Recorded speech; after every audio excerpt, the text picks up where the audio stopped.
Coach, I guess just to start off, obviously comeback win, 4 consecutive goals. When it was 10-7, what was the thought process of the team? The thought process was the same as the first play of the game. It is one play at a time. I mean, there's no getting around it. And there's a lot of people that make this game more complicated than it is. You know what it is? It's one play at a time. It starts with a ground ball. It starts with a spark. To be perfectly honest with you, we were not ourselves. We had some things happen to us. We're not full staff here. Michael Scoon's not here with us. Adam Mojica had a tragic accident, and we were out of it a little bit. And I'm proud of the guys, the way they fought back, and they came back and won the game. I'm happy for them.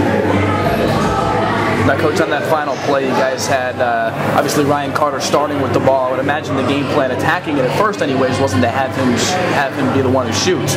But when he came out with the short stick on him, was that that changed the thought process a little bit? To be honest with you, all the way up until the referee was about to blow the whistle, we had a play where we were going to throw it up to Kevin Ford, who's a left-hander, and he was going to dodge hard left-handed, and Jay Card was going to be inside, and we were going to set a screen for him and kind of mumbo out or set a screen for Jay Card to get the ball on his stick. You know, who wins the 1-goal games? Jay Card, right? Right before we did it, we switched it up. Coach Rakowski and said, let's just go short. Let's go short, and short means let's just take Ryan Carter behind the goal. And what he did back there, he didn't do all game.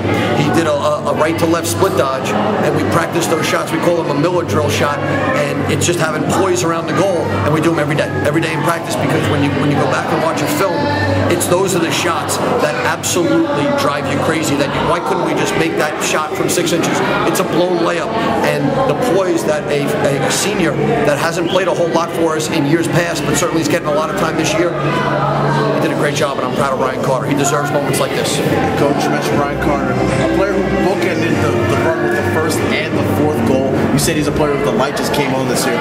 What do you have to say for a player like that who would have a shining moment such as this, a big afternoon? I'm thrilled for him. You know, Ryan Carter he didn't know what direction he was going to go in. You know, maybe a year into my tenure at Hofstra, and I love him as a kid. I think he's a wonderful person, and to share some memories of this before he graduates,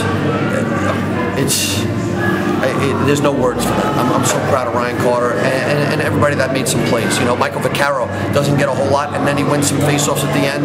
We got to make a change, and he was just better today. You know, and listen, we were off defensively, we weren't great offensively, but not everything is picture perfect. I don't have a handbook on how to win lacrosse games. You got to take what's given you. You got to move on. Coach, you talk about character. For your team, this obviously wasn't your first time coming from behind and pulling out the win like that. Always in dramatic fashion. What can you say about your team's character and how important that is when you're down 9-6, 10-7 late in the game to come back like that? Yeah, today, you know what? Being 8-1, and there were runs in the third and the beginning of the fourth quarter where it didn't feel right. We weren't together. We weren't locked in, and as much as I wanted to yell and scream in a huddle, it was like, fellas, let's just get the next play. It's the next play. Let's just make one ground ball at a time, one pass at a time. The defense is going to come around when they need us to come around, and they did. They stepped up, and I'm proud of them. They regrouped. We made a little bit of a tweak, and then offensively, we kind of just took advantage of some of the opportunities that they worked hard for. They weren't given to them because Towson did a hell of a job. And Coach Seaman's a wonderful coach. I had him as a coach myself. He's a wonderful person, and he should be proud of his kids. They played their tails off.